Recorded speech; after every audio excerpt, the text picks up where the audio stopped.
Boa tarde, queridos ouvintes da Vibe Mundial. Estamos de volta com o programa Momentos de Sabedoria para quem ama sabedoria. Hoje nós vamos falar sobre o aniversariante mais ilustre deste mês, que é o nosso Mestre Jesus Cristo. As mensagens que eu trago aqui foram inspiradas pelo meu mentor espiritual, que é um sábio chinês que há 2000 anos atrás foi governador na China, e também do livro As Leis Douradas, do mestre Ryuho Okawa. Bom, vamos começar.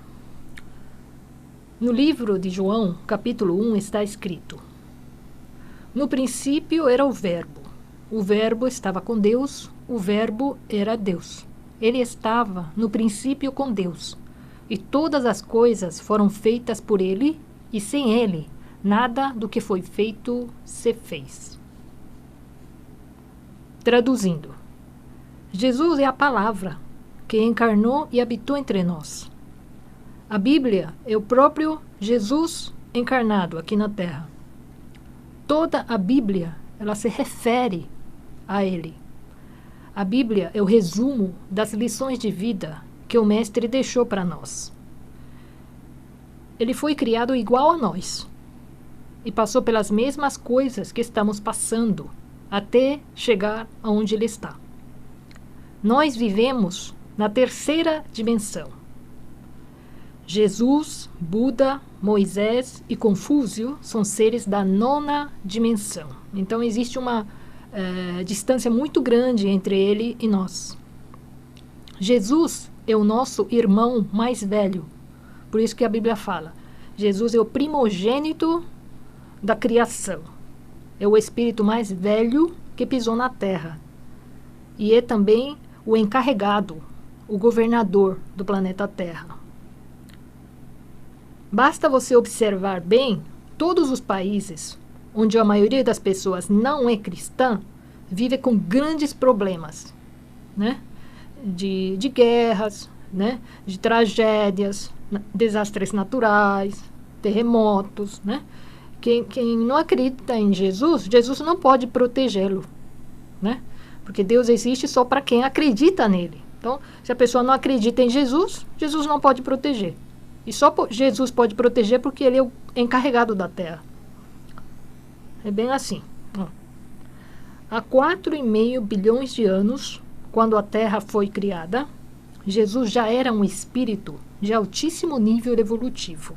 Quando a Bíblia fala, façamos o homem a nossa imagem e semelhança, Deus estava convidando Jesus a criar o homem aqui na Terra, porque ainda não existia o homem aqui. Tudo que existe hoje na Terra foi feito por Deus, com a ajuda de Jesus. Inclusive nós fomos feitos com a ajuda de Jesus.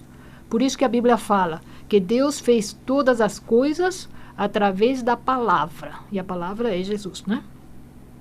Buda e Jesus são irmãos, colegas do mesmo time. Eles não são adversários. Buda tem a luz amarela, que é a luz da sabedoria.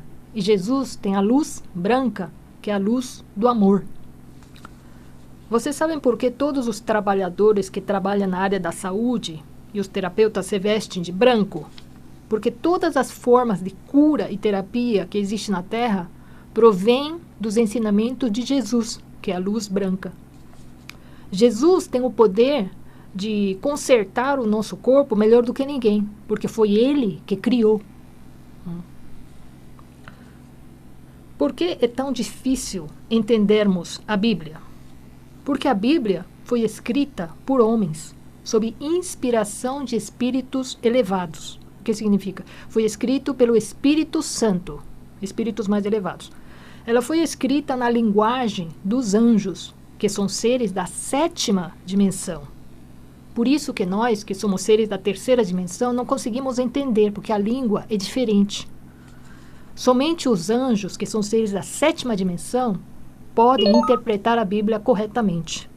Portanto, para nós entendermos o que está escrito na Bíblia, primeiro precisamos aprender a ouvir a voz do nosso mentor, né? Espiritual, que os católicos evangélicos chamam de Espírito Santo, e depois pedir para ele nos explicar o que está escrito ali. Então, o mentor espiritual e Espírito Santo são sinônimos, é a mesma coisa. Você tem que se conectar com seu mentor ou o Espírito Santo para poder entender a Bíblia, senão você nunca vai entender a Bíblia. O melhor horário para você ler a Bíblia é de madrugada. Porque quando estamos com a mente sossegada e vazia, é mais fácil o nosso mentor se comunicar com a gente. Muitas barbaridades foram feitas em nome de Jesus até hoje, porque alguns homens religiosos interpretaram a Bíblia segundo a sua própria carne, né? Seu interesse próprio, e torceram o sentido da palavra. Muita gente até hoje tem raiva de Jesus, né? Estão afastados de Deus por causa da Santa Inquisição, né? A Santa Inquisição cometeu crimes, muitos crimes em nome de Deus. Precisamos entender que todas essas maldades, né, foram feitas pelo próprio homem, e Deus não tem culpa. Essas pessoas que participaram da Santa Inquisição na Idade Média, hoje, estão divididos em dois grupos de pessoas. Primeiro grupo, os que se arrependeram dos seus pecados e estão reparando os seus erros, ganhando almas para Deus. São os que hoje trabalham em centros espíritas, são os pastores, são os missionários, são os padres que tentam levar as pessoas para Deus. Segundo grupo, são aqueles que têm a consciência adormecida, não se arrependeram dos seus erros e, portanto, estão possuídos por espíritos obsessores. Estas pessoas têm as vidas mais destruídas e infelizes que eu já conheci. Porque enquanto a pessoa não reparar seus erros de vidas passadas, elas se tornam escravos dos obsessores, morrem e vão para o umbral, e reencarnam várias vezes até poder pagar todos os seus pecados. Enquanto a pessoa não limpar seu karma, ele vai continuar na mão dos obsessores. Eu tive uma paciente, ela tinha uma vida totalmente destruída. O marido tinha largado ela, tinha 2 filhos adolescentes com esquizofrenia, né? A vida dela era ir para o trabalho, para o hospício. Trabalho, para o hospício. 2 filhos esquizofrênicos. Aí ela fez a regressão. Numa vida passada, ela era bispo da Santa Inquisição, mandou matar e queimar um monte de gente inocente. E o espírito dessas pessoas que foram mortas por ela, estavam agindo nos filhos dela, para fazer ela sofrer. Porque pior do que a pessoa ficar obsediada é ver os filhos, né, possuídos por espíritos malignos. Pior de tudo que eu falava, olha, você tem que fazer isso, tem que consertar seu passado, e ela nem acreditava em Deus. Pior de tudo que ela nem acreditava em Deus. Então, se a pessoa não acredita em Deus, como é que Deus vai poder libertar os filhos dela, né? Então, ela vai continuar ali até cair a ficha, né? Até cair a ficha, ela está na mão dos obsessores. Eu fiz a minha parte. É bem assim. Então, quem não acredita em Deus já está entregue nas mãos dos inimigos. E Deus não tem culpa disso. Se a pessoa não quer crer em Deus, né? Deus não tem culpa. Por isso que a Bíblia fala, aquele que crê será salvo. Aquele que não crê já está condenado. Então, o simples fato da pessoa não crer já torna ela servo dos obsessores. E não tem saída. Vai ficar lá, na mão dos capetas. Bom, voltando para a Bíblia. A Bíblia simboliza, né? Ela resume todas as lições de vida que Jesus viveu e deixou para nós. Porque nós também, né, devemos passar por tudo que ele passou para chegarmos até a altura dele. A Bíblia contém as pegadas de Jesus. As pegadas, as pisadas que ele deixou para nós. E cada personagem do Velho Testamento representa as vidas que Jesus também vivenciou. Claro, não neste planeta, em outros planetas, né? Porque ele vem de outros planetas, né? A Bíblia contém todos os problemas e também soluções que vamos encontrar na nossa caminhada evolutiva.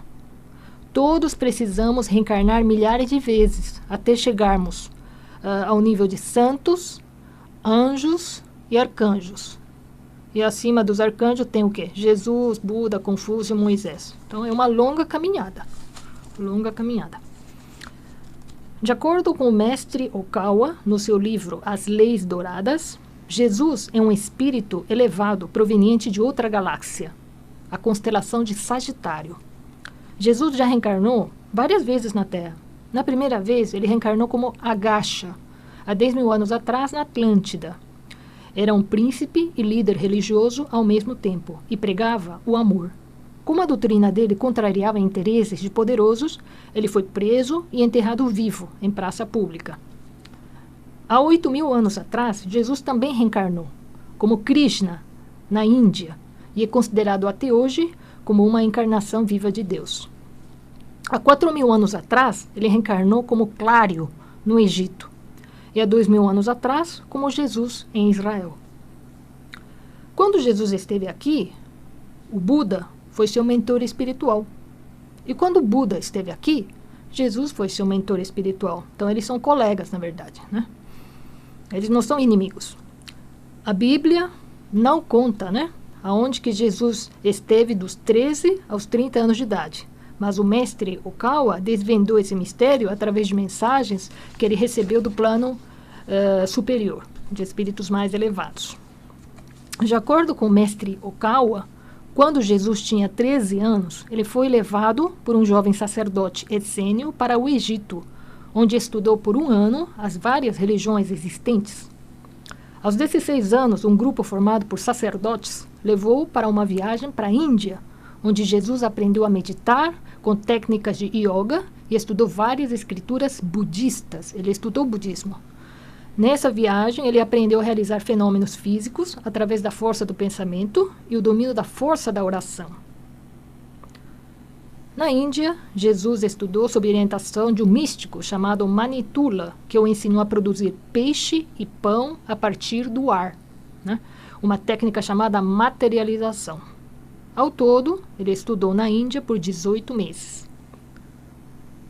Quando completou 21 anos, ele viajou para a Pérsia, onde estudou o dualismo do bem e do mal, do zoroastrismo. Por volta dos 25 anos de idade, Jesus reviu seus estudos sobre o Antigo Testamento e, com 27 anos de idade, passou 3 anos numa caverna próxima do Mar Morto, onde praticou meditação ascética. Foi nesse período que elaborou as diretrizes da sua futura doutrina. Primeiro, ele extraiu do budismo o conceito da lei do karma. Quem planta, colhe. Em relação ao amor, achou os ensinamentos de Buda insuficientes e decidiu enfatizá-lo na sua doutrina. Quando estava com 30 anos, o anjo Gabriel apareceu na caverna em que ele se encontrava e falou: "Volte para Nazaré." No caminho, ele encontrou João Batista e o seu encontro com ele marcou o início do seu ministério. Bom, agora nós vamos falar sobre as mensagens de Jesus. Então, muitas vezes, né, o ser humano quer interpretar a Bíblia de acordo com a própria carne e acaba torcendo o que Jesus falou, né? E por torcer o que Jesus falou, é que ele é tão mal compreendido, né? E tanta gente tem feito coisas erradas, né? Então, nós vamos tentar entender de maneira correta para não fazer coisa errada em nome de Jesus, porque está errado, né? Pegar a mensagem de Jesus, torcer, fazer coisa errada e dizer que Jesus mandou. Isso aí não pode, tá? Então, vamos lá. João 13:34. Esse aqui foi o principal mandamento. E o mandamento que as pessoas mais torceram até hoje. Torceram, não sei, até sair sangue. Um novo mandamento vos dou, que vos ameis uns aos outros, como eu vos amei. Amar não é gostar, né? Amar não é você ficar apaixonado por alguém, sair namorando todo mundo. Amar não é isso, gente. Amar não é gostar. Amar é uma decisão de suprir as necessidades do outro sem esperar nada em troca. Amar é uma decisão de suprir as necessidades do outro sem esperar nada em troca. Amar é ajudar, é se sacrificar pelo outro, não é gostar. Ninguém pode gostar de todo mundo.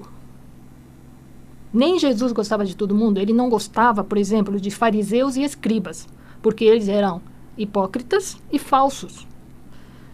Semelhante gosta de semelhante. Gente boa gosta de gente boa. Gente ruim gosta de gente ruim.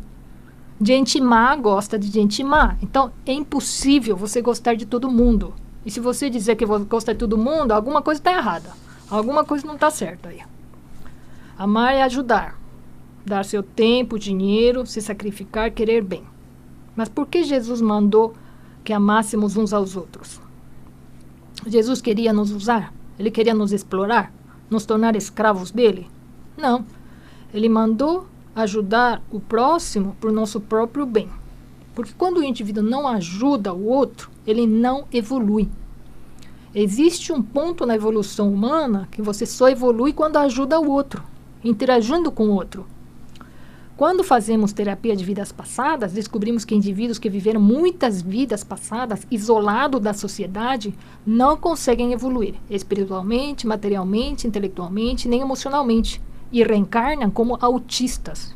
O que é o autista? Autista é um indivíduo que tem dificuldade de se comunicar com os outros porque viveu muitas vidas passadas isolado de todo mundo. Portanto, devemos ajudar uns aos outros para a nossa própria evolução. Se você quer ficar rico, tem que fazer os outros ficarem ricos. Se você quer ter saúde, tem que cuidar da saúde dos outros. Se você quer se tornar um iluminado, tem que iluminar os outros, né? Mas por que é tão difícil entender Jesus? Fazendo uma comparação, Jesus é o professor da universidade e nós somos crianças de jardim de infância. A maioria de nós ainda está aprendendo a lição de Adão e Eva. A maioria de nós ainda está tentando descobrir se vale a pena obedecer a Deus ou então comer a maçã proibida. Então, essa é a diferença entre Jesus e nós. Uma outra mensagem que ele deixou. Jesus dizia: meu Pai e eu somos um, né? Traduzindo, Jesus foi o representante de Deus aqui na Terra. Porque a vontade de Jesus e de Deus era um só. Para nós atingirmos a altura de Jesus, precisamos estudar todas as lições que ele deixou na Bíblia, né? Segundo, a gente tem que aprender a ouvir a voz do nosso mentor espiritual ou Espírito Santo. E terceiro, abrir mão da vontade da nossa carne para fazer a vontade de Deus. E isso é muito difícil, né? Quando Jesus fala, eu vim não para julgar o mundo, mas para salvar o mundo, o que significa? Né? Muita gente diz, Jesus disse que veio salvar o mundo, mas até hoje tem um monte de gente indo para o inferno. Tem um monte de gente criminosa por aí. Jesus é a palavra, ele é a verdade, ele é o representante de Deus. O que determina se um indivíduo vai para o céu ou para o inferno não é a sua religião, nem as suas obras, né? O que determina se o indivíduo vai para o céu ou o inferno é o grau de despertamento da sua consciência. Quem sabe discernir o bem do mal não vai para o umbral. Quando Jesus fala que veio salvar o mundo, significa que o conhecimento da verdade que ele trouxe, né? Ele trouxe a verdade, ele ensinou a verdade. Irá despertar a nossa consciência e isso irá permitir você ir para planos mais elevados após a morte. Ou seja, a nossa consciência é despertada através do conhecimento da verdade. Então, se você estuda, né, a Bíblia, conhece a verdade, ela vai despertar a sua consciência e dificilmente você irá para o inferno. É isso que quis dizer. Jesus também falou, eu sou a videira, vós sois as varas. Quem está em mim e eu nele, esse dá muito fruto. Sem mim nada podeis fazer. Todos nós fomos criados para depender de Deus. Somos co-criadores, cooperadores de Deus. O que cabe a mim, Deus não fará. Mas o que eu não posso fazer, Deus fará, né? Através da nossa oração. Alguém sabe por que Deus fez o mar salgado? 70% da terra é de água, né? Só que apenas 3% desse total de água é doce. Todos os seres vivos aqui na Terra foram criados para depender de Deus. Por quê? Quem faz chover? Não é Deus que faz chover? Você conhece algum homem que faça chover? Não. Se Deus mandar chuva, teremos água para beber e a terra produzirá frutos. Se Deus não mandar chuva, morreremos. A Bíblia diz que se obedecermos às leis de Deus, Ele mandará chuva. Mas se não obedecermos às leis de Deus, Ele irá segurar a chuva. Isso aconteceu dentro da Bíblia, né? Teve uma época em que o Elias mandou parar a chuva e teve 3 anos de fome. Morreu todo mundo lá, né? Aí ele orou novamente e voltou a chover, né? Não foi? Ninguém é autossuficiente. Conheço gente podre de rica que achava que dinheiro comprava tudo e morreu de câncer. A cura das doenças vem de Deus, assim como a chuva. Então nós dependemos de Deus. Jesus também falou: eu sou o caminho, a verdade e a vida. Eu sou o pão da vida. O que significa? Nosso corpo precisa de pão para viver. Nosso espírito precisa da verdade. A verdade é o pão do nosso espírito. Se você não se alimenta da verdade, seu espírito vai ficar fraco e seu corpo vai ficar doente. Porque quem modela o corpo é nosso espírito, né? Se você não se alimenta da verdade, o espírito fica fraco e os espíritos obsessores vão entrar e vão possuir você, né? Não adianta o indivíduo passar nos melhores médicos e terapeutas e não se alimenta da verdade, porque o nosso espírito se alimenta da verdade, né? Eu sou pão da vida, né? É isso que significa. O que é ser cristão? Cristão significa um Cristo pequeno, pequeno Cristo, né? Aquele que imita o Cristo. O verdadeiro cristão é muito raro na Terra, porque é aquele que segue as pisadas de Jesus. É aquele que faz o que Jesus faria se estivesse aqui. O cristão de verdade, ele ajuda o próximo, né? E não prejudica o próximo, né? O maior presente que podemos dar para Jesus no seu aniversário é ajudar o próximo, ajudar os necessitados. Porque foi para nos ensinar a ajudar o próximo que ele veio aqui na Terra, sofreu e morreu, coitadinho. Quem crer em mim fará as mesmas obras que eu faço. Traduzindo, se seguirmos as pegadas de Jesus, nos tornaremos como Jesus e faremos as mesmas coisas que ele fazia. Significa, ele é de fato nosso irmão mais velho. Todos nós temos uma chance de um dia chegarmos onde Jesus já está. Mas a gente tem que se esforçar, né? Bom, era isso que eu queria falar, né? Quem quiser conhecer mais sobre o meu trabalho, pode entrar no site www.especialistaemregressão.com. Qualquer dúvida, pode mandar o WhatsApp para 11 999 58 4650. Vocês podem rever o programa, se quiserem, no YouTube, tá? Obrigada pela audiência, pela paciência. E se Deus quiser, semana que vem estaremos de novo neste mesmo horário.